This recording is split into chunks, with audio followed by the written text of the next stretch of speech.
あなたは、あちら側の声を聞いたことがあるだろうか。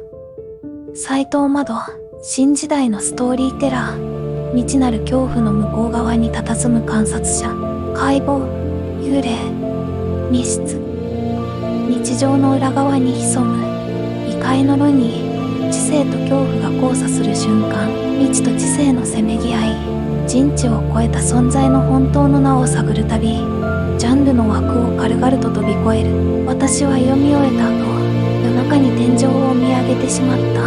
そこに何かがいるように感じて、この本は恐怖を超えた知的好奇心を呼び起こす。思考は深く、感情は揺さぶられる。未知への眼差しがあなたの世界を広げるだろう。書店で、図書館で、新たな物語体験がそこで待つ。